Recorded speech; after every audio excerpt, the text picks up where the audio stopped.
ఏదో మాట్లాడాలి అన్నారు కదా, మాట్లాడండి. చంద్రిక చంద్రిక చంద్రిక, నువ్వు కూడా ఉండొచ్చు.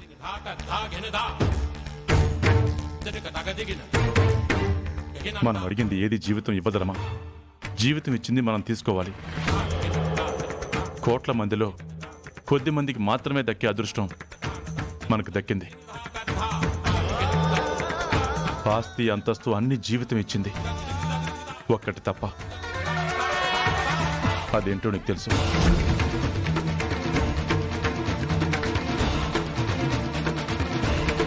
దగ్గరగా చూస్తే పెద్దవిగా కనిపించేవన్నీ దూరం నుంచి చూస్తే చిన్నవిగా కనిపిస్తాయి. ఆశ కూడా అంతే. ఆశకి దగ్గరగా ఉంటే చాలా కావాలని మనసు పాడు చేస్తుంది. అదే దూరంగా ఉంటే మనశ్శాంతిగా ఉంటుంది. ఈ ఇంట్లో అందరికన్నా ఎక్కువ స్థానం అరుణ్కే ఇచ్చావు. వాడు నువ్వు తప్ప మరో ప్రపంచం లేదన్నట్లు ఉన్నారు. కానీ ఈరోజు వాడికి ఇంకో ప్రపంచంతో పరిచయం అయింది. అందులో వాడికి ఏదో ఆనందం ఉంది. అందుకే రమా, నీ మాటను కాదని మరి ఆ అమ్మాయిని పెళ్లి చేసుకున్నాడు. నన్ను కాదని ఆ రోజాతో వాడెలా కాపురం చేస్తాడో నేను చూస్తాను. వాడు నా బిడ్డ. వాడు నా మాట మాత్రమే వినాలి.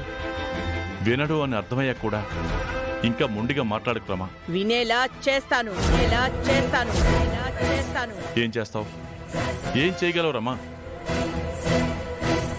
నువ్వు రోజాను వద్దు వద్దు అనుకునే కొద్దీ వాడికి అది వాణ్ణే వద్దు అనుకుంటున్నావు అనుకునేలా చేస్తుంది. ఎందుకంటే వాడు రోజాను ప్రేమించాడు కాబట్టి. మనసుకు ఒకరు నచ్చితే వాళ్ళుంటే చాలు, ఇంకెవరూ అవసరం లేదనిపిస్తుంది. అదే ప్రేమంటే.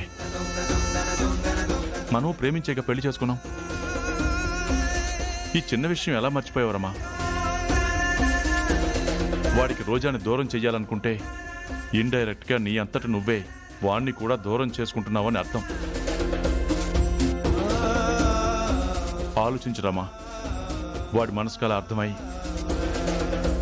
మా అమ్మకి నేను అవసరం లేనప్పుడు ఇంకా ఇక్కడ ఎందుకు ఉండాలని ఆలోచన వచ్చి వాడు గడప దాటిపోతే మళ్ళీ బిడ్డని దగ్గరికి తీసుకోవడానికి నీకు జీవితకాలం సరిపోదు.